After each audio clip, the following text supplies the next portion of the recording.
Então vamos lá, vamos começar. Nós estivemos caminhando sobre fundamentos. Eu falei lá no início, quando nós começamos essa questão de live, a minha proposta era tratar de fundamentos, justamente nessa época em que as pessoas estavam mais debilitadas, seja emocionalmente, algumas fisicamente por causa da doença em si ou por causa de outras. Enfim, está sendo uma situação difícil, mas graças a Deus está chegando ao fim. E aí, refletindo em relação a Deus, o que eu enxerguei, o que foi colocado pelo Espírito Santo, creio, foi de tratarmos de fundamentos. Por que fundamentos? Porque uma casa com fundamentos ruins, ela cai. Assim como Jesus mesmo na parábola do construtor inábil, o título não lembro se é esse, mas o contexto vocês sabem qual é o cara que constrói ou na areia ou na rocha. Então, no momento em que estamos fragilizados, a minha intenção era trazer à memória todos os atributos de Deus, vindo desde lá da questão da Arca de Noé, que foi quando nós começamos, que são textos difíceis, textos em que as pessoas duvidam da própria Escritura. Depois fomos ao pecado original e antes disso também trabalhamos os fundamentos do tipo de estudo, do OICA, que é observação, investigação, correlação e aplicação, que essa é a direção que eu procuro tomar. Vimos também a parte de escatologia, dada pelo próprio Jesus, em Mateus 24. Vimos também a esperança em Jesus Cristo, quando estudamos João. E voltando, eu fiz um pequeno pulo, e aí sim nós entramos na parte do dilúvio, depois pecado, e começamos a trilhar o caminho dos atributos de Deus. Eu sei que às vezes eu falo meio rápido, às vezes eu sou meio exigente mesmo e jogo algumas pedradas em vocês, mas isso aí tudo é para edificar e também para a gente aumentar a confiança e o conhecimento no nosso Deus. Então, depois de tudo isso dito, eu estava refletindo e agora acho que eu vou pegar uma tomada um pouco mais leve. Vamos falar agora um pouco de questões do nosso dia a dia. Nós já estamos bem fundamentados e aí nós vamos falar de questão prática do cuidado de Deus conosco. E eu estou pensando aqui para a próxima semana se a gente começa uma nova série, mas eu não quero adiantar nada, só que eu já estou com alguma coisa na cabeça. E hoje, o estudo de hoje em específico, foi um presente que o Espírito Santo deu através da minha esposa, que eu estava com vários temas, só que não estava muito confortável, até por causa dessa pegada que a gente estava tendo, muito intensiva. Queria dar um refresco para vocês. E foi do Espírito Santo esse tema que ela sugeriu e que nós vamos tratar justamente nessa época, porque ele vai de encontro com tudo que nós estudamos. Nós vamos estudar o Salmo 46 e nesse salmo nós vamos ver o cuidado que Deus tem com o seu povo. Muitas vezes eu friso essa questão do seu povo, por quê? Porque todos que estão aqui no chat que eu estou acompanhando, graças a Deus, são salvos. Tenho consciência disso. Mas como esse vídeo vai ficar na internet, não sei por quanto tempo, enfim, não sei qual alcance que vai ter, então provavelmente em algum momento ele vai chegar em um ímpio. E é importante a gente frisar esse ponto, porque para despertá-lo de que Deus ele tem um especial cuidado com o seu povo. Ele tem a graça comum, mas a graça salvífica ela é exclusiva para quem se arrepende dos seus pecados. Então, se esse vídeo chegar em você que não é convertido, não desliga não, continua vendo até o final, vamos conosco, e eu peço que o Espírito Santo toque o seu coração e mova a sua vontade em encontrar Cristo, porque sem Cristo nós estamos mortos. E pelos nossos próprios esforços, nossa tendência é ir para o mal, a gente não consegue. Então, se você sente o desejo, peça o Espírito Santo para apresentar a você esse Deus maravilhoso que nós falamos aqui toda semana. E o que vamos ver agora é que é o cuidado especial. Nós vamos orar, hoje vamos fazer diferente um pouquinho, vamos orar, e depois a gente vai ler o texto, que a gente já vai ler um texto e fazendo o estudo ponto a ponto dele, tá bom? Então, oremos. Grandioso Deus, eterno Pai, obrigado por mais essa semana que se inicia. Obrigado, Senhor, pela disposição de todos que estão aqui para aprender um pouco mais da Tua Palavra, pela vida de todos eles, Pai. Obrigado, Senhor, por esses equipamentos. Obrigado pela Tua graça comum em capacitar pessoas a projetar e a tornar possível esse tipo de transmissão nesse tempo, Deus, em que estamos meio que isolados, embora isso já esteja terminando. E agradeço, Deus, agradeço justamente por isso, por estarmos já na reta final. Peço, Senhor, que toda imperfeição minha seja jogada de lado, seja, melhor dizendo, seja suprida pelo Espírito Santo, que eu seja apenas um instrumento para proclamar as boas novas do Evangelho, Senhor. Porque o Evangelho ela não é só no Novo Testamento, toda a Escritura mostra o Evangelho, mostra que nós somos pecadores e dependemos de Cristo. Senhor, que esse assunto que iremos estudar hoje seja conduzido de acordo com o Espírito Santo, que possamos sair desse estudo mais confiantes e com a nossa fé fortalecida no Senhor, sabendo que o Senhor é onipresente, onipotente, capaz de fazer todas as coisas para o benefício do seu povo, e que o Senhor tem amor, zelo e prazer nisso, Pai. Em nome de Jesus, amém. Então, irmãos, como eu estava falando, o texto base de hoje é o Salmo 46, o qual começarei a leitura nesse momento. Tá?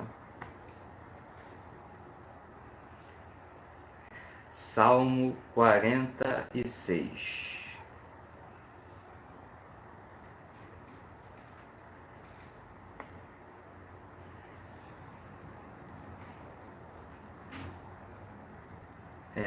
Começando a leitura. Deus é o nosso refúgio e fortaleza, socorro bem presente na angústia.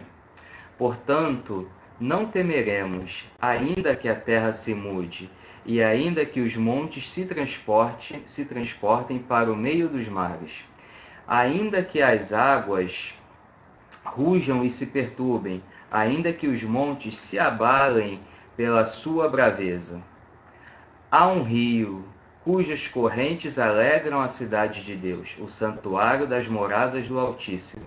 Deus está no meio dela, não se abalará. Deus a ajudará, já ao romper da manhã. Os gentios se embravecerão, os reinos se moveram. Ele levantou a sua voz e a terra se derreteu. O Senhor dos Exércitos está conosco, o Deus de Jacó é o nosso refúgio. Vinde, contemplai as obras do Senhor. Que desolações tem feito na terra! Ele fez cessar as guerras até o fim da terra, quebra o arco e corta a lança, queima os carros no fogo. Aquietai-vos, e sabei que eu sou Deus. Serei exaltado entre os gentios, serei exaltado sobre a terra. O Senhor dos Exércitos está conosco, o Deus de Jacó é o nosso refúgio. Mais um breve momento de oração. Deus, obrigado pela Tua Palavra, e mais uma vez pedimos a iluminação do Espírito Santo, o autor primário de toda a Escritura, Deus. Em nome de Jesus, conduza, mais uma vez eu peço que o Senhor conduza o entendimento bíblico que faremos do texto. Em nome de Jesus, amém. Vamos ver aqui. Perfeito. Bom, meus irmãos, Esse salmo, na verdade, ele faz parte de uma trilogia. Ele, junto com o 47 e 48, falam do mesmo assunto, porém de formas um pouco diferentes. Esses salmos, o intuito desses salmos, dessa trilogia, é o louvor a Deus. E o tema dela é a confiança em Deus. É a confiança no seu socorro, que é abundantemente encontrado, e essa é uma tradução possível para a parte do socorro bem presente, na sua ajuda, versículo 5, e na sua paz. Algumas coisas em relação a esse salmo.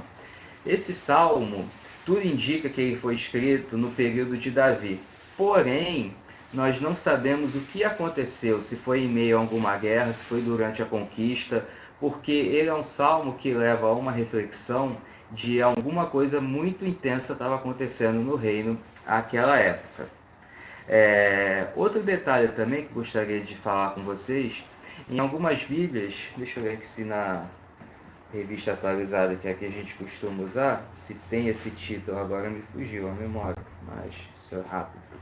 Algumas ela tem o título Cântico para o músico mor entre os filhos de Coré. Deixa eu ver como é que está aqui na revista atualizada tá ao mestre de canto dos filhos de Corá, em voz de soprano. Corá, só para contextualizar, Corá, ele é descendente de Levi, e nós encontramos a sua chamada em 1 Crônicas 6:22, no trecho que vai do 22 ao 31, mas o 22 em específico. Esse povo faz parte, esses descendentes de Levi fazem parte de pessoas separadas para o ofício da música na casa do Senhor.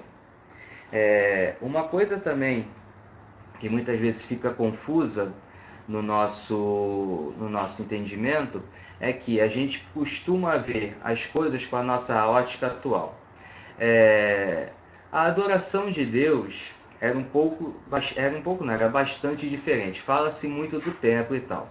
Mas o templo em si, lá nos Santos dos Santos, no santuário, era feito apenas o sacrifício. Não tinha o cântico nem nada. Isso aí era mais na parte externa, no pátio ou na sala, ou no Novo Testamento, já nas sinagogas. E nas sinagogas sim que tinha a leitura da palavra, tinham os cânticos de louvores, e tudo isso é orientado pelo livro do Salmo. Tá? O livro do Salmo, ele na verdade ele é um conjunto de 5 livros. E essa trilogia, em específico, o 46 que iremos tratar hoje, ele faz parte do 2º livro de Salmos. Bom, vamos ver mais o que eu separei. Divisão geral é isso, em relação a esse salmo. Agora vamos tratar dele diretamente. Esse salmo, ele é um cântico, ele não é um poema, ele é um cântico mesmo, tanto é que o título que eu acabei de ler nos mostra isso. E ele pode ser dividido em 3 partes, sendo que a primeira parte são os versículos de 1 a 3, a segunda parte dos versículos 4 a 7 e a terceira parte dos versículos 8 a 11. Tá? Separando nessas seções, nós temos as seguintes visualizações. Do 1 a 3, a gente começa com o autor dele trazendo à memória quem é Deus, que ele é o refúgio, a fortaleza, e ele é um socorro que está sempre presente, é um socorro que não se esconde na hora da angústia. Como eu falei, uma tradução possível para esse trecho, socorro bem presente, é socorro que é abundantemente encontrado, ou seja, trocando em miúdos no nosso termo, Deus não faz miséria com o seu socorro, não é socorrinho de brincadeira não, ele socorre de forma eficaz mesmo.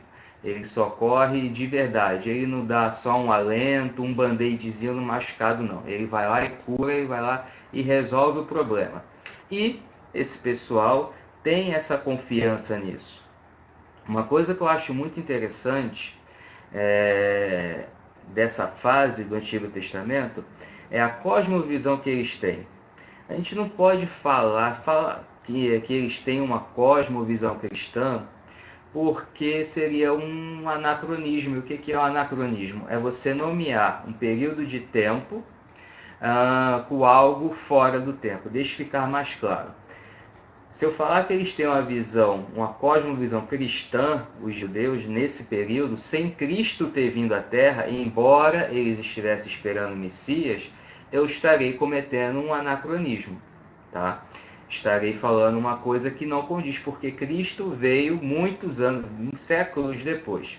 Mas a cosmovisão que eles têm é uma cosmovisão que ela é plena e confiante na soberania de Deus, em tudo, seja para o bom, seja para o mal. É algo que vai muito de encontro com a própria cosmovisão cristã e com a própria teologia reformada. Então, os judeus, os profetas, os escritores do Antigo Testamento, eles tinham isso muito claro na mente deles, que Deus tem o controle de tudo. Então, tendo isso em mente, a gente avança para o versículo 2. O versículo 2, ele relata aqui algo de uma proporção catastrófica. Vamos ler só esse versículo. Portanto, não temeremos, ainda que a terra se mude, e ainda que os montes se transportem para o meio dos mares. O que isso nos lembra um pouco? Isso nos lembra um pouco a questão do dilúvio, que foi mais ou menos o que aconteceu. Eles sabem da história do dilúvio. Então, eles trouxeram essa memória. Não que eles esperassem um novo dilúvio. Outro fato também que é interessante lembrar, ou relembrar para alguns dos irmãos, é que o livro de Salmo, ele é um livro poético. Ele não é um livro que a gente tenha que pegar a literalidade dele em tudo. Assim como uma poesia, assim como uma música no nosso tempo, a gente não pode levar ali tudo ao pé da letra, porque ali tem coisas, tipo uma figura de linguagem chamada hipérbole, que é algo de exagero, que é justamente para chamar atenção para algo, para alguém ou para um fato. E isso a gente vê muito no livro de Salmos. Então, eles estão falando aqui de uma catástrofe, e eles continuam no versículo 3, que é esse primeiro trecho, quando eles dizem: ainda que as águas rujam e se perturbem, ainda que os montes se abalem pela sua braveza. Ok, aqui a gente já vê uma característica dos Salmos, que é um paralelismo. A gente vê que no 2 ele fala a mesma coisa, e no 3 ele repete de uma outra forma. Em resumo, esses dois versículos está demonstrando que, mesmo que o mundo se acabe, mesmo que haja uma catástrofe, que haja maremoto, terremoto, que os montes, como ele diz aqui, como o salmista diz, se transportem para o meio dos mares, que isso mais ou menos aconteceu no dilúvio, quando teve a divisão dos continentes. Quando tem um terremoto muito grande, existe deslocamento, existe uma certa separação, dependendo do tremor. Então é algo possível de acontecer. Mas ainda assim que isso tudo aconteça, Deus é o socorro bem presente. E é interessante também, torna a falar aqui, algo que eu já disse em outras oportunidades, essa questão da água em relação a esse povo. Para eles a água é vida, tanto por eles não terem, ou no sentido de força, uma força irrefreada, uma força que eles não têm como conter. É uma das maiores forças do tempo dele. Então eles comparam a maior força que eles veem na natureza e colocam isso sob o poder de Deus. E isso aí revela a confiança tremenda e a paz que eles tinham, mesmo na angústia, mesmo com todos esses problemas, de que Deus tem um socorro abundante para eles. Deixa eu ver aqui se até agora tá... Opa, Lau! Muito bom, seja bem-vindo. Até agora, tá tranquilo? Dá pra gente tocar? Alguma dúvida? Deixa eu ver aqui.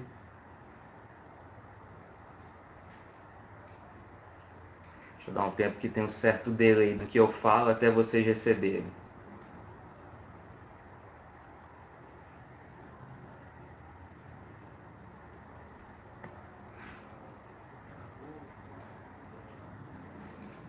Vamos lá. Bom, vamos prosseguir aqui. Deixa eu ver se eu consigo botar...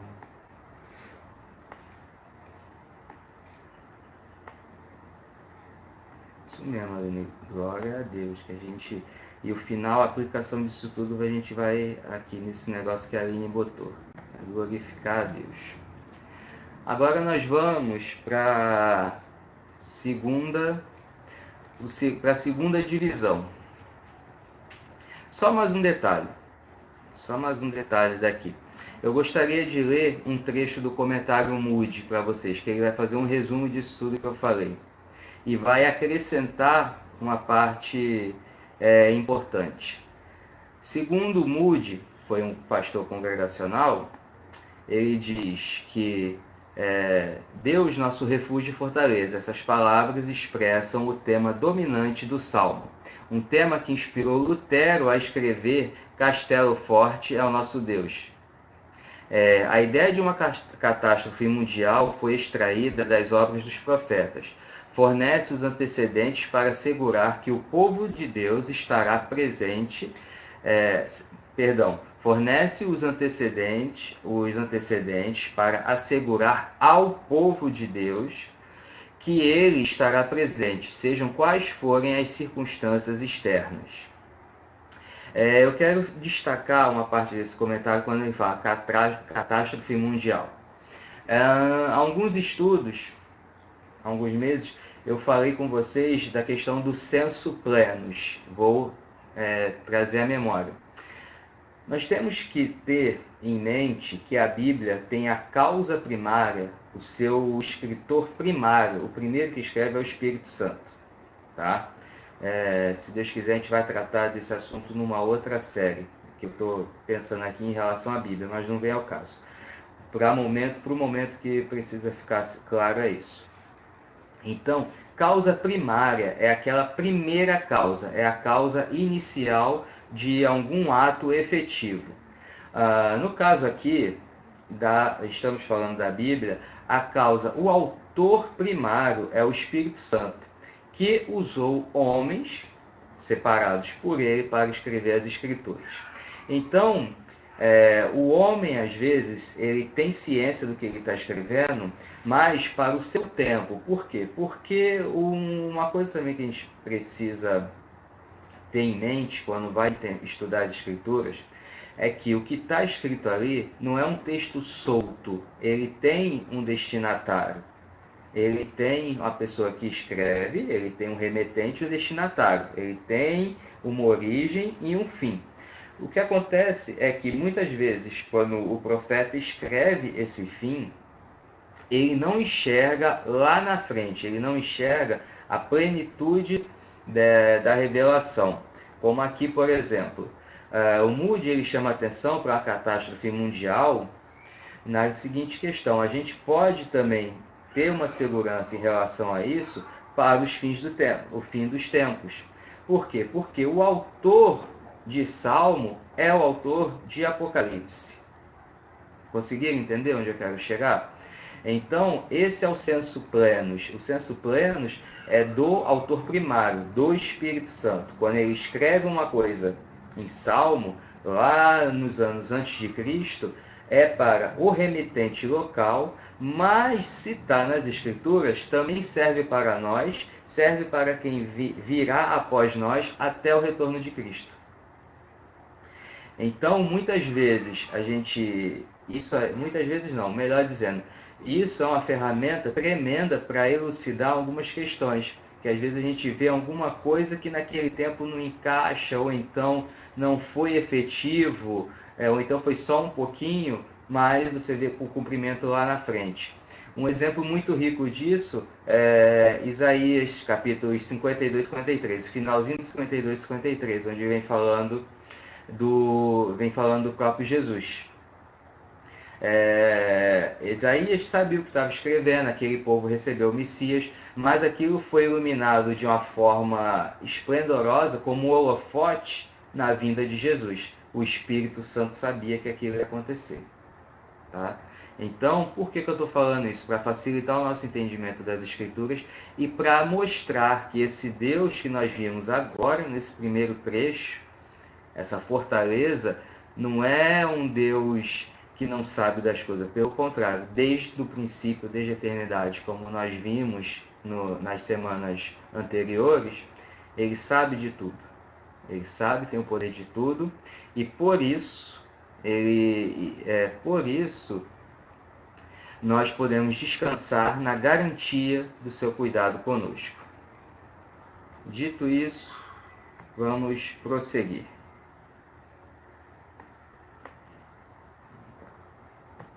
Agora nós vamos ler o segundo trecho, que são os versículos 4 ao 7. Há rios cujas correntes alegram a cidade de Deus, o santuário das moradas do Altíssimo. Uma coisa interessante aqui, a gente vai ver aqui mais uma vez o sensu plenos, mas antes deixa eu... vou ler esse versículo aqui e a gente trabalha os outros. A cidade de Deus, quando o salmista escreveu, ele tinha em mente a cidade de Jerusalém, que era a cidade onde ficava o templo, era a cidade onde tinha que se levar as ofertas, algumas vezes por ano, agora eu não lembro se são 3 ou 4, pastor Lélio me socorre aí, bota aí nos comentários, que agora fugiu mesmo. Mas existiam períodos no ano em que os homens tinham que ir ao templo. A gente vê um exemplo disso em 1 Samuel, lá no capítulo, aquela questão de Ana no templo, foi um episódio desse. Eucana foi com Ana e a outra esposa levar o seu sacrifício e adorar a Deus no templo, que era onde Deus ficava. Porém, quando o Espírito Santo fala aqui, ele não está falando apenas de Jerusalém, ele já está vendo na eternidade, ele já está vendo o celeste. Tanto é que ele fala que águas correntes, em Jerusalém não tinha essa fonte de águas correntes, porém o autor ele vê essa água, essa vida, como eu falei há alguns minutos, água é vida, principalmente nessa cosmovisão, que o próprio Deus é o mantenedor da vida, é o Criador e o mantenedor da vida. Porém, nós vemos um reflexo disso em Apocalipse. Apocalipse 22, 1, 2, diz assim: E mostrou-me o rio puro da água da vida, claro como cristal, que procedia do trono de Deus e do Cordeiro. No meio de sua praça, e de um e de outro lado do rio estava a árvore da vida, que produz 12 frutos, dando seu fruto de mês em mês, e as folhas das árvores são para a saúde das nações. E a gente vê também essa questão aqui de rio em Ezequiel. Ezequiel fala também da água vindo do altar de Deus. Então, mais uma vez, água, vida, rios, e aqui ele está mostrando um futuro. Então, outro ponto interessante é o contraste. Nós vimos que o versículo de 1 a 3 tem toda uma calamidade que é baseada muito no movimento das águas. As águas que ficam bravamente batendo, perturbando, as águas rugindo. E aqui nós temos um rio cujas águas correntes alegram a cidade de Deus, o santuário das moradas do Altíssimo. Então olha o contraste. Nós viemos, como se diz por aí, depois da tempestade vem a bonança. E nós, filhos de Deus, confiamos nessa bonança porque é Ele quem tem o poder de nos dar essa bonança, de manter essa bonança e de saber da nossa necessidade dessa bonança, de saber o nosso limite, até onde vai o nosso aprendizado na tempestade. Continuando aqui, o versículo 5. Deus está no meio dela. Dela o quê? Da cidade, que nós vimos no versículo 4. Não se abalará. Deus a ajudará já ao romper da manhã. Deus vai ajudar o quê? A cidade. Qual cidade? A sua cidade santa, a cidade onde estão os seus. E aqui é direcionado para Jerusalém. Até alguns comentaristas falam, baseado nisso, que pode ser algum medo de invasão, guerra, alguma coisa local. Porque ele fala aqui, já ao romper da manhã, ou seja, existe uma confiança que Deus vai guardar já na primeira hora da manhã, que era uma hora que os exércitos daquela época gostavam de atacar, para aproveitar toda a luz solar. Mas esse povo, eles conhecem o Deus deles, que em contraste a terremotos, a maremotos, ele é a fonte de águas correntes, de águas tranquilas, e que Deus está no meio dessa cidade, guardando toda essa cidade, todo esse povo, e que ele vai ajudar essa cidade de qualquer problema já ao romper da manhã. Por quê? Porque o seu socorro é bem presente, como nós vimos no 1. E aí vamos para outro contraste. A motivação no 6, ele elucida a motivação dessa ajuda já ao romper da manhã. Ele fala que os gentios se embraveceram, os reinos se moveram, ele levantou a sua voz e a terra derreteu. Então quer dizer, a aplicação local aqui realmente mostra-nos uma questão de alguma invasão, alguma coisa assim. Porém, a gente trazendo para o nosso dia a dia, a gente vê que os gentios são os ímpios, que esse povo, ele sempre vai contra Deus, contra o seu povo de Deus. Eles vêm com todas as forças contra isso. E isso me trouxe até à memória algo que aconteceu hoje, que eu fiquei muito chateado, e que a gente vai comentar aqui como uma prova dessa questão, dessa guerra que a gente vive. Então, reinos se movem, governos se movem contra o povo de Deus, mas Deus se levanta e a sua voz, e levantou a sua voz e a terra derreteu de medo. A gente tem um reflexo disso também, essa questão dos gentios se embravecer os reinos, lá no Salmo 2. Eu não vou ler, mas depois vocês leiam. Eu vou ler só o versículo 1. O Salmo 2:1, ele começa assim: porque se amotinam os gentios e os povos imaginam coisas vãs. E depois vocês leiam o Salmo todo. Bom, estamos nesse mundo, fato, mas nós seremos perseguidos nesse mundo. Se o cristão não é perseguido no mundo, é sinal que ele está muito de acordo com o mundo. Então é um sinal de alerta. O que eu ia falar hoje, que veio à memória, foi que no dia de ontem, o parlamento francês, eles mudaram a sua legislação e ela dá um entendimento,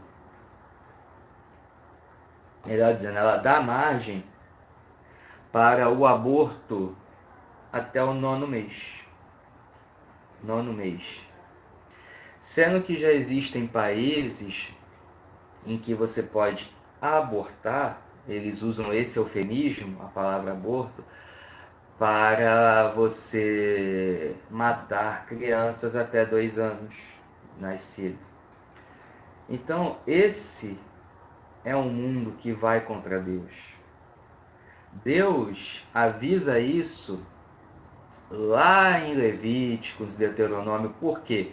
Muitas vezes, quando nós lemos aquelas passagens pesadas, no qual ele manda Israel devastar, não sobrar um, tal, a gente, por ser humano, a gente se penaliza com os humanos, a gente tem uma visão errada. Porém, se a gente for ver pela ótica divina, aquele povo, para chegar a esse ponto, eles transbordaram, eles pintaram e bordaram. A maldade deles, como a gente vê em alguns trechos, chegou aos céus, de sacrifício de crianças. E a gente vê que nas Escrituras isso se repete muito. Mostra-nos que Satanás ele tem uma sede, ele tem um prazer muito grande em matar pequeninos. Nós vemos isso sendo altamente condenado em Levíticos, Deuteronômio também. Nós vemos isso se repetindo na época do reino dividido, e isso trazendo grande condenação, e vemos isso hoje, no nosso tempo. É um assunto pesado, né, irmãos? Mas a gente precisa falar para a gente ter noção da terra, do mundo que a gente vive, e clamar por misericórdia, misericórdia desses bebês, misericórdia para Deus mover o coração desses governantes. Mas é isso, a gente não pode se iludir achando que tudo vai ficar às mil maravilhas, que não vai. As Escrituras não mostram isso. Mas, no final de tudo, o que nos garante, o que nos dá uma segurança, um ânimo para conseguir, para prosseguir, é o que nós vamos ler no versículo 7. Que o versículo 7 desse trecho, dessa divisão, nos traz à memória que o Senhor dos Exércitos está conosco. O Deus de Jacó é o nosso refúgio. Esse versículo, ele é o refrão desse cântico, porque ele está presente aqui, ele repete-se no 11, e ele poderia também, muito bem, encerrar os versículos 3 e 4. Por exemplo, vou ler o 3 e 4 colocando isso, para vocês verem como se harmoniza. O 3.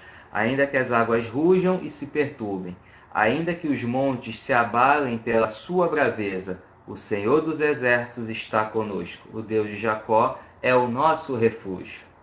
O 4 é a mesma coisa.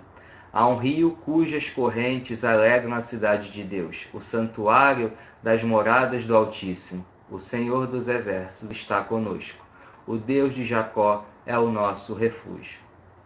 É uma belíssima canção que ela não nos engana, ela mostra dificuldades que nós teremos, mas no final das contas ela mostra a solução para isso. E é um pouco que tem faltado em muitos lugares isso. Quando eu falo, e eu repito muito isso, que hoje estamos longe do Deus bíblico, é nesses pontos. Pessoas e pseudo-pastores que só pregam vitória, que só pregam coisas boas, esse pessoal é totalmente desconectado das Escrituras. São pessoas que ou não conhecem ou têm má fé mesmo. Porque a partir do momento que eles fazem isso, eles atendem um desejo imediato do ser humano, que é de ter tudo legal, de estar tudo bem. Porém, causa feridas a longo prazo, porque a vida não são flores. Nós temos dificuldades. E a partir do momento em que eles apenas pregam que tudo vai dar certo, que tudo é só vitória, que tudo é sabor de mel, quando vem o fel, muitos se decepcionam e, nesse momento, ao invés de se decepcionar com com quem os enganou, não, se decepciona com Deus, com o falso Deus prometido por esses homens. Então, muitos saem das igrejas, revoltam-se com a igreja por causa de um falso evangelho. Quando o evangelho bíblico ele está aqui, ele está claro, ele nos mostra tudo, ele não nos engana. Ele não vem falando que vem para cá que seus problemas acabaram, não. Mas ele diz, vem para cá que aqui nós temos o Senhor dos Exércitos contigo. E nessas dificuldades, Ele é o teu refúgio, Ele é o seu consolo. Mais uma vez, vou usar aqui o nosso amigo Moody para nos ajudar a esclarecer esse último trecho. Moody comentou o seguinte desse trecho. Nosso libertador, Deus a ajudará. Em contraste com as águas tumultuadas, há um rio que dá vida e que sustenta Jerusalém, pois Deus está no meio dela. Novamente, no quadro da batalha final dos séculos, faz-se reverência à visão apocalíptica. O livramento é certo, porque o Senhor dos Exércitos está conosco. Tá? Essa tem que ser a nossa esperança sempre. Nós não podemos ter esperança no nosso braço, esperança na nossa capacidade, porque a nossa capacidade é vã. Um exemplo de uma capacidade vã é Nabucodonosor, que até foi dado pelo pastor Vanderlei há algumas semanas. Nabucodonosor, ele se achava o tal. Eu sou o tal poderoso. O que fez? Deus moveu o seu poder e fez com que ele vivesse como um animal, sem juízo, perdeu totalmente, ficou como se fosse um louco, comendo de pastagem e tal. E ainda assim, o Espírito Santo teve misericórdia e em um breve momento de lucidez moveu seu coração em direção a Deus. E aí ele, arrependendo-se do seu pecado, foi resgatado e recolocado ao seu lugar. Então não adianta, irmãos, a gente confiar no nosso braço, porque o próprio Covid é um exemplo disso. Estávamos numa semana bem, numa semana com vários projetos, seja pessoal, seja na igreja, que vamos fazer acontecer, mas esquecemos do que Tiago nos fala. E Tiago fala que você não tem que falar que vai fazer, você tem que falar que se Deus quiser, você vai para tal lugar, você vai fazer tal coisa. A gente meio que estava descansado nisso. E aí veio o Covid. E aí numa semana a gente teve um culto normal, agora falando lá da igreja, em específico Vila Norma, que é a igreja da qual sou membro. E dos outros também foi assim, mas estou falando do caso em que eu vivi. Uma semana o culto normal, na semana seguinte um rebuliço, vai fazer culto, não vai, vamos fazer um culto menor, mais rápido, uma escola dominical a jato, que até tive a honra de dar aula. À noite um culto muito rápido e depois fechou. E ficamos vários meses sem ir. De vez em quando que eu ia lá para fazer uma coisa, o pessoal da limpeza, mas a igreja lá fechada e nós reclusos em nossas casas. E é assim. A gente não pode acreditar, confiar plenamente em nós. Nossa confiança tem que estar centrada em Deus. Porque se Ele quiser, Ele faz. Ou Ele fala e a terra derrete, como está aqui no versículo 6. Agora a gente vai partir para o trecho final desse salmo, que são os versículos 8, 9 e 10. E aí começa assim a palavra do Senhor nesse último trecho, 8, 9, 10 e 11, perdão. Vinde, contemplai as obras do Senhor. Que desolações tem feito na terra. Ele fez cessar as guerras até ao fim da terra, até os confins da terra. Quebra o arco e corta a lança, queima os carros no fogo. Aquietai-vos e sabei que eu sou Deus. Serei exaltado entre os gentios, serei exaltado sobre a terra. O Senhor dos Exércitos está conosco, o Deus de Jacó é o nosso refúgio. Então, nós temos o primeiro ato, uma visão catastrófica, porém, o povo ainda confiante em Deus. Segundo ato, segunda parte, o contraste das águas tranquilas, do rio de vida, do centro da cidade, do santuário de Deus. E aí ele termina com uma rebelião, com guerra dos gentios. Os gentios levantando-se contra o povo de Deus, mas que o Senhor refreia eles. E aí nós começamos com um convite para que nós vejamos as obras do Senhor. E uma referência cruzada aqui é o Salmo 66:5, que vai nos ajudar a iluminar ainda mais esse versículo, que nos diz o seguinte, esse salmo: Vinde e vede as obras de Deus, é tremendo nos seus feitos para com os filhos dos homens. Essa parte, que desolações tem feito na terra, ele nos mostra nada mais, nada menos que o seu grande poder, coisas espantosas, coisas estarrecedoras. Em alguns pontos pode até ser destruição, mas destruição contra quem? Contra esse povo ímpio. Existe todo um contraste aqui nesse salmo também, do cuidado de Deus com o seu povo e de um povo que é rebelde contra Deus, que é o povo naturalmente que não é salvo, porque a inclinação natural do homem é essa, é rebelião contra Deus. Então essas coisas espantosas, por exemplo, na NVT ele traz, vejam como ele traz destruição sobre o mundo. Mas que mundo? Mas por que essa destruição?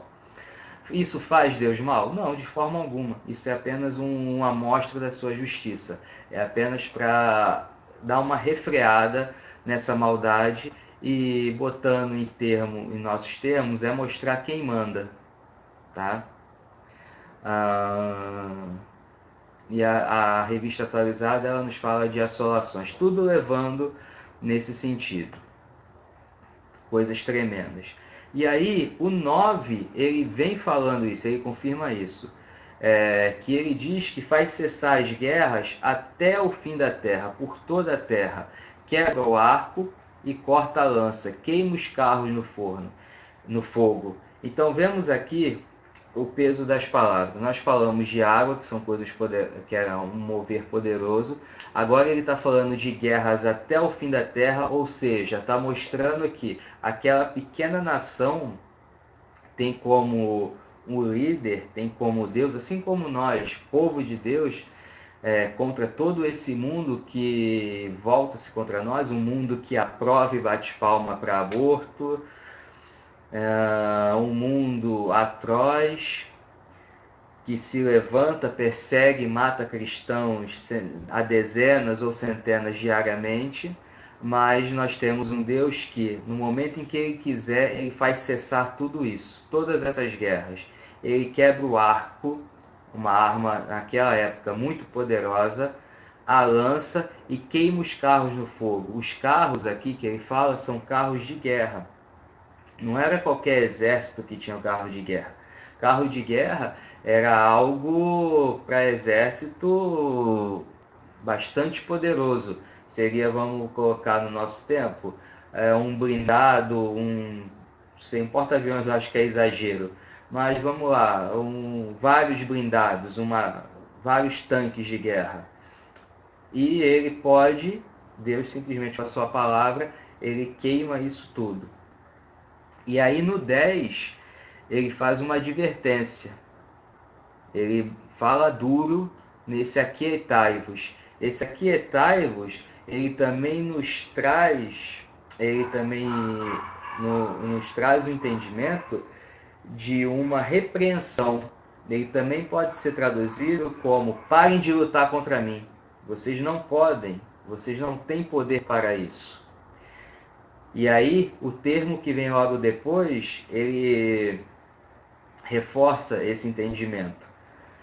E sabei que eu sou Deus. Então, não adianta, gentios, não adianta, povo ímpio, você guerrear contra mim ou contra o meu povo. No final, eu vou vencer, porque eu sou Deus. E ainda assim, depois de vencer, ainda serei exaltado na sua terra, entre vocês. E serei exaltado sobre toda a terra. Toda a terra vai reconhecer o reino de Deus. Vamos ver aqui algumas referências cruzadas para que isso que tenha mais luz. Encontramos, por exemplo, em Isaías 2, versículo 11, o seguinte: os olhos altivos dos homens, altivo de altivez, de arrogância, de nariz em pé mesmo, serão abatidos, ou seja, serão humilhados. A sua altivez será humilhada, e só o Senhor será exaltado naquele dia. E o versículo 17, ele fala: e a arrogância do homem será humilhada, e a sua altivez se abaterá, e só o Senhor será exaltado naquele dia. Então, não adianta. E aí ele termina mais uma vez com o refrão. Então, qual é a grande lição que tiramos disso, desse trechinho aqui? Ele vem aqui como se fosse costurando uma bela colcha de retalhos, usando outra linguagem bíblica, um belo manto, como o que foi feito para José, por Jacó. Como se nesse manto viesse montando figuras, contando a obra de Deus, contando que haverão momentos difíceis, momentos em que forças de tamanho descomunal irão na direção contrária ao que Deus manda, irão na direção contrária ao povo de Deus, irão querer destruir esse povo, mas que no meio desse povo tem o Deus Todo-Poderoso, o Deus que mantém tudo isso. E aí nós vemos, caminhando mais um pouco, que esse mesmo Deus, ele é o Deus que a hora que ele quiser, no momento certo, ele vai mandar isso tudo se aquietar. Sossega, moleque. Como se fala. Cessa a guerra, quebra-se todo tipo de armamento, não há armamento, botando para o nosso tempo, não há míssil nuclear certo para o poder de Deus. Ele queima isso tudo num sopro, numa palavra. Afinal de contas, ele fez o mundo com a palavra, né? Ele não botou a mão na massa, só em falar.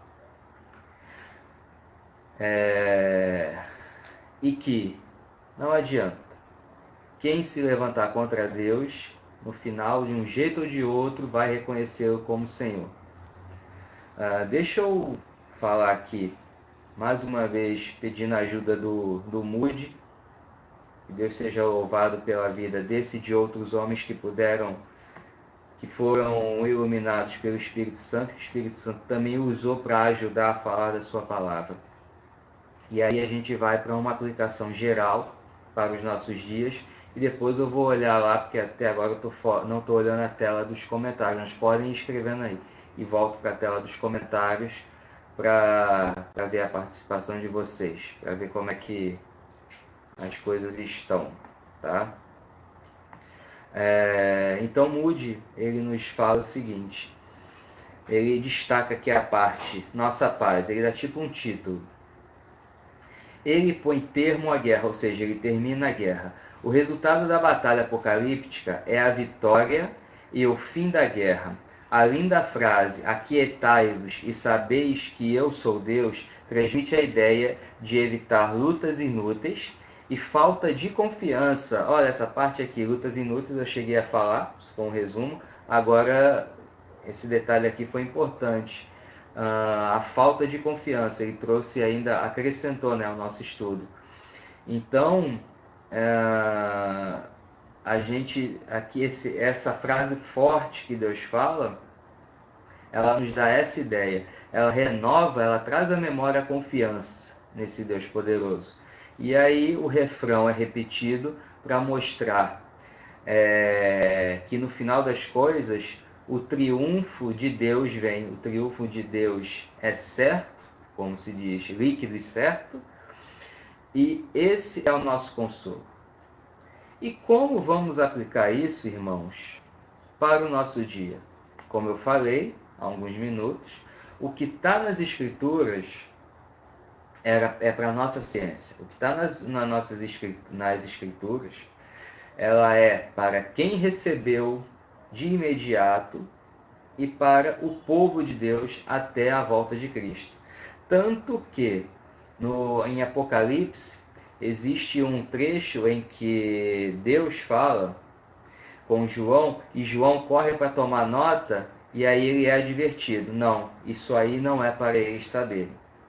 Então, existem coisas realmente que não são para nós sabermos, como também o famoso Deuteronômio 29 diz.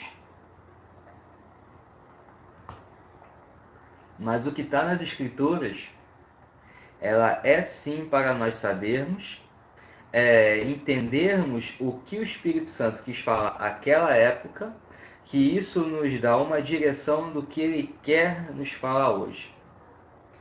Então, qual o nosso problema hoje, no geral? Nosso problema imediato. Se a gente for falar em problema, eu vou ficar aqui a noite toda.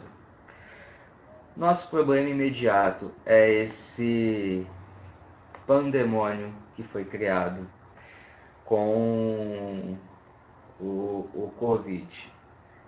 Ele é algo para se ter preocupação? É, sim, ele é.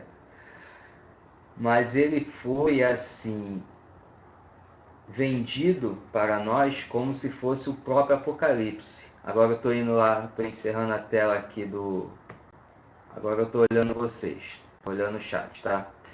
Ele foi vendido para nós como se ele fosse o próprio fim de tudo, como se ninguém iria escapar dele. Vocês lembram no início do ano aquelas cenas de chineses caindo no chão, de no meio da fila as pessoas desmaiarem? A gente não viu isso acontecendo em nenhum outro lugar do mundo. Não estou, vejam bem, não estou diminuindo a doença, tá? Estou apenas fazendo a aplicação do que nós lemos. Então, nós vimos que foi feito todo um terror tal que abalou nossa confiança, que modificou toda a nossa estrutura. E o que esse salmo nos mostra? Esse salmo nos mostra que, seja lá qual for o problema, Deus ele é poderoso para solucionar. Seja qual for a tempestade, ele está lá para solucionar. Vou estar aqui na tradução alternativa, que eu gostei muito dele, que o seu socorro é abundantemente encontrado, tá? Então, seja lá qual for o seu problema, nós estamos saindo disso, mas nisso que estamos saindo, existem muitas pessoas que estão abaladas emocionalmente, abaladas por outras doenças que aumentaram por medo de buscar um tratamento. E essa é a hora de nós, como igreja, acolher essas pessoas, de ser realmente a figura do hospital, muito falado. De nós termos misericórdia e tolerância com irmãos que estão com isso, orar por eles, procurar orientar, para restabelecer essa confiança que foi, não digo perdida, que vai ser uma palavra muito pesada, nem vou fazer juízo de valor quanto a isso, mas que por causa da nossa rotina, por causa de tudo estar normal, entre aspas, nós meio que descansamos e relaxamos. Então, essa sacudidela foi boa para que a gente possa rever muitas coisas e que a gente direcione nossa confiança em quem realmente vale a pena, em quem realmente pode mantê-la, que é o nosso Deus, Todo-Poderoso, tá? O seu socorro não é pequeno, o seu socorro é ilimitado. A sua benevolência, o seu poder, o seu amor para com o seu povo é da mesma forma. Então você que está assistindo, que assistiu esse estudo até aqui, mas que ainda não se converteu, pode ser essa hora. Venha para o lado de cá, venha para também sair das águas turbulentas para vir para esse rio de vida, esse rio de águas tranquilas. Tá bom?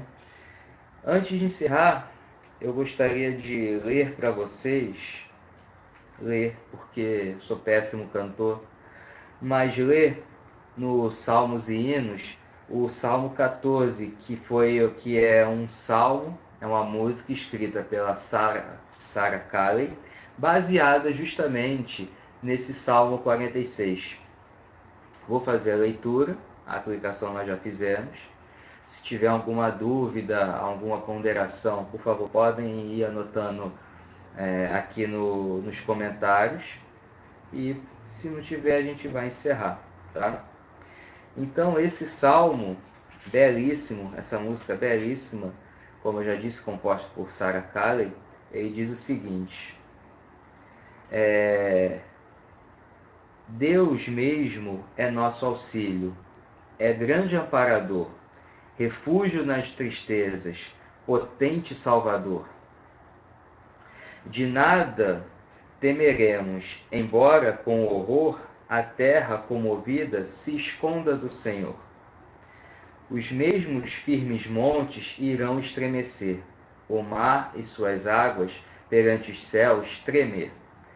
Mas tua santa igreja, remida no Senhor, de paz perfeita goza, liberta de temor.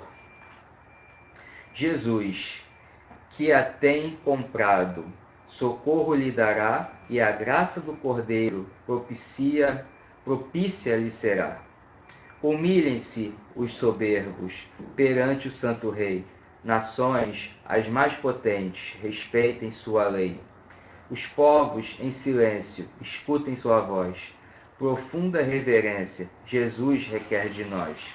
Ó, vinde e vede as obras do grande Salvador. Jesus está conosco, o forte vencedor. Amém? Então, com esse cântico, eu fiz o favor para vocês de não cantar. Eu me despeço. Vamos fazer a oração final, para entregar esse momento de estudo. E depois eu vou dar mais uma lida aqui nos comentários, tá? Grandioso Deus, obrigado, Senhor, por esse socorro sem medidas, por esse socorro sem restrições, por esse socorro amplo. Obrigado, Senhor, pelo Senhor ser o nosso sustento, nosso refúgio, nossa fortaleza, nossa abundante providência, Deus. Pelo Senhor ser a nossa força, o Senhor nos dá água tranquila, pasto verdejante, Pai. Em nome de Jesus, agradecemos esse breve estudo, no qual podemos aprender um pouco mais através do que o Espírito Santo escreveu para nós. Escreveu para o salmista à época, para louvar o teu nome, e para o nosso louvor, e para que nós possamos também louvá-lo e conhecer mais de ti. Que esse salmo, Deus, junto com os outros escritos das Escrituras, possam fortalecer cada vez mais o nosso coração. Porque é a tua palavra, Senhor, que converte. Não sou eu, não é nenhum pregador, e sim é a tua palavra que tem esse poder eficaz de ressuscitar mortos. Como nós vemos no vale de ossos secos, foi a tua palavra que fez aqueles ossos tornarem-se corpos viventes. E esse, Senhor, aquilo lá foi uma mostra, uma pintura, por assim dizer, da vida do ímpio. Quando eu era ímpio, assim como meus irmãos quando eram ímpios, ou então um ímpio que possa assistir, estávamos mortos. Estávamos mortos, submersos em pecados, mortos espiritualmente, como no vale seco, até que ouvimos a tua voz, até que ouvimos a tua palavra, que é vida, e ressuscitamos para o louvor do teu nome. Que essa palavra seja a nossa âncora, seja o nosso sustento e seja o nosso reânimo nos momentos difíceis.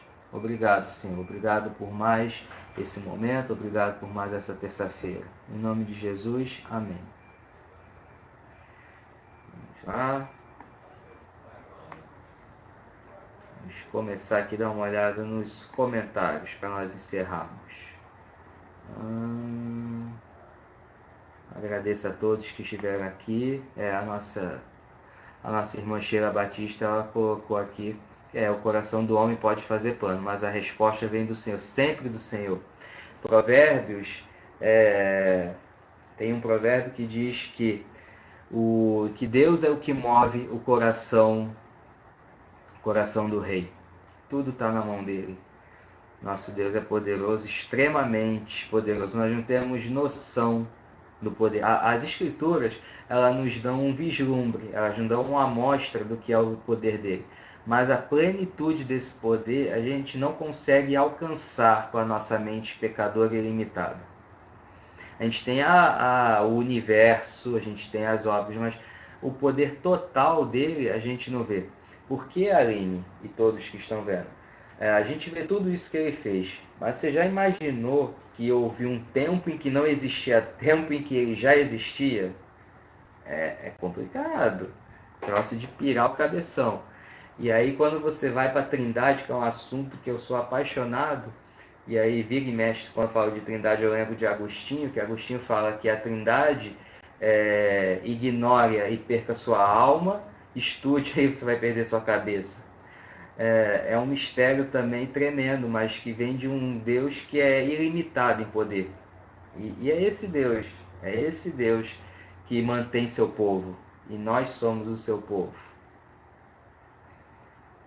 Aí a irmã Palmeira bota que ninguém pode com o nosso Deus, ele é todo poderoso. Exatamente, ninguém. Aí, agora mãe, tu chega? Tudo bem, fica gravado, depois você assiste. Antes tarde que nunca. Seja bem-vindo. Deixa eu ver mais alguma coisa aqui. Tudo bem, a minha... Tá ok. Então é isso. Obrigado, Lau. Sempre presente também. Uma noite abençoada a todos. Então é isso. Então a parte do estudo encerramos agora. E aí tem o de praxe, né? Para não esquecer a questão da campanha do quilo, que vocês todos sabem, mas que não custa lembrar. Quem tiver alguma coisa, procurar a irmã Palmira Oneia, que a nossa igreja ela vai mudar um pouco o sistema. Estamos caminhando para a normalidade, e domingo agora nós teremos escola dominical e à noite 2 cultos. Os horários eu esqueci, não lembro qual foi, mas quem está no grupo faz contato com o Valmir, que ele vai colocar a listagem lá, tá? E durante a semana nós permanecemos com os nossos trabalhos. Semana que vem nós nos encontramos aqui novamente, se assim Deus permitir. Amanhã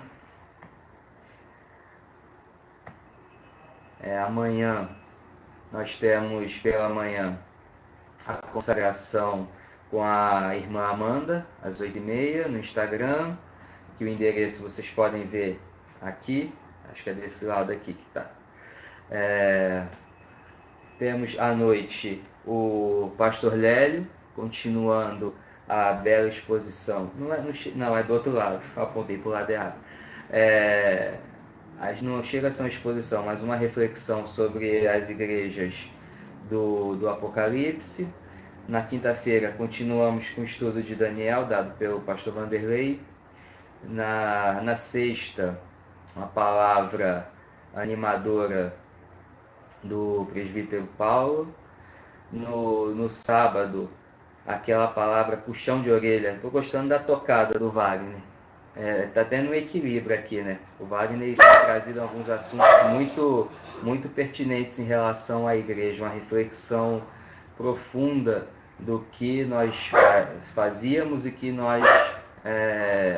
e a atitude que nós temos que ter para frente. Está sendo bem legal todo o trabalho desenvolvido nesse tempo. Deus tem tem nos agraciado com bons momentos. Tá? Então é isso. Obrigado mais uma vez. Que Deus abençoe a todos. Até a próxima semana. Tchau, tchau.